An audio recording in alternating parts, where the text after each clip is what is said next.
बच्चन महाराज साहब। बच्चन 74। भक्ति और शरण की महिमा। संत मत में भक्ति की महिमा और मुख्यता की गई है।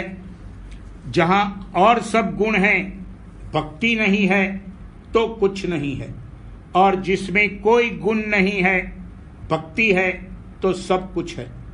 वही भक्त है और वही भगवंत का प्यारा है। अगर सूरज शब्द अभ्यास भी करता है, पर ये अंग नहीं है तो खाली और थोथा है। भक्तिहीन विरंच क्यों न होई, सब जीवन सम प्रिय मम सोई। भक्तिवंत जो नीच हूँ प्राणी, प्राण से अधिक सो प्रिय मम बानी। जो ब्रह्मा भी है और उसमें भक्ति यानी चरणों का प्रेम नहीं है, तो सब जीवों के समान मुझको प्यारा है। लेकिन जो कोई कैसा ही नीच हो और उसके मन में भक्ति यानी चरणों का प्रेम है, वो मुझको अपने प्राणों से भी ज्यादा प्यारा है। भक्तजन भक्ति की रीत पल पल पालता है। पल पल पालना क्या है? निस्दिन चरण सेव करना, यानी यही चाहता है कि चरण मिले, और न सत्यलोक चाहता है न नामी पद। और जहां कोई दर्जा या साधगति हासिल करने की चाह है, वहां भक्ति नहीं है, खुदगर्जी है। इसको परमार्थी खुदगर्जी कहते हैं। और जो कि भक्तजन है, वो कहता है सोहंग रारंग ओंग, मुझको कुछ कोई स्थान नहीं चाहिए, मैं तो केवल चरण चाहता हूं। बिन राधा स्वामी मोहे कछु न सुहावे, चार लोक मेरे काम न आवे। ज्ञान ध्यान और जोग बैरागा, तुच्छ समझ मैंने इनको त्यागा। मैं तो चकोर चंद राधा स्वामी, नहीं भावे सतनाम अनामी।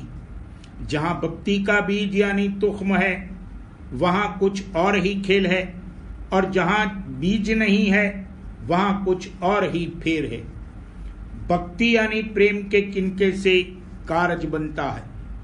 प्रेम का किनका बख्शिश देव, सर्व अंग मोहे अपना कर लेव। अगर कोई भूल चूक नहीं है और भक्ति से विहीन है, तो सब माफ भी न माफ है। और जो कोई भूल चूक है मगर भक्ति की मुख्यता है, तो सब न माफ भी माफ है, और वही गोद में खेलता है। अगर किसी वक्त भक्तजन से बड़ी भूल चूक हुई है, जिससे इसकी जिल्लत होती है, मगर उसका नतीजा परमार्थी है, तो वो बेहतर है। गौतम की नार जो सिला हुई थी, उस पर जब रामचंद्र ने अपना चरण छुआया, तब जागी और अपना भाग सराहा कि अगर ये जिल्लत न होती तो चरण कैसे मिलते। जिसको सब सुख है और भक्ति नहीं है, तो सब धूल है, और जिसको सब दुख है और भक्ति है, उसको सब आनंद है। भक्ति शरण स्वरूप है, यानी जहां भक्ति है वहां शरण है। कृष्ण महाराज ने गीता में अर्जुन को कहा है कि सब कर्म धर्म छोड़कर एक मेरी शरण दृढ़ करो। सर्व धर्मान परित्यज्य मामेकम शरणं व्रज, अहं त्वा सर्व पापेभ्यो मोक्षयिष्यामि मा शुच। सब धर्मों को यानी लौकिक और वैदिक धर्मों को छोड़कर एक मेरी शरण को प्राप्त करो। अर्जुन शंका करता है कि लौकिक और वैदिक यानी लोक के और वेद के धर्मों को छोड़ दूंगा तो मुझको पाप होगा। इसका जवाब कृष्ण महाराज दूसरी कड़ी में देते हैं कि मैं तुझको सब पापों से छुड़ा दूंगा, तू सोच मत कर। शरण किसको कहते हैं?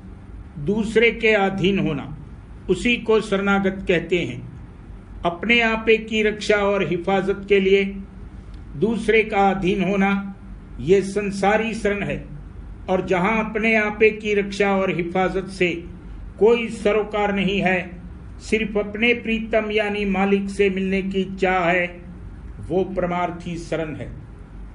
मालिक और कहीं नहीं मिलता है, भक्तों के हृदय में उसका निवास है। अगर उससे मिलना चाहो तो वहां जाओ, वो भी प्रेम स्वरूप है, तुम भी प्रेम स्वरूप हो जाओगे। प्रेम भक्ति की ऐसी महिमा, ग्रहण करो यह अमृत खान। हक ने पैगंबर को समझाया कि मैं मिल नहीं सकता जमी आसमान में, ऊंचे और नीचे ठिकाने में नहीं, अर्श कुर्सी पे भी मैं रहता नहीं। दिल में भक्तों के मैं रहता हूं सदा, जो मुझे चाहे तो मांग उनसे तू जा। ना हम बसामी वैकुंठे योगी ना हृदये न च, मद भक्ता यत्र गायन्ति तत्र तिष्ठामि नारदः।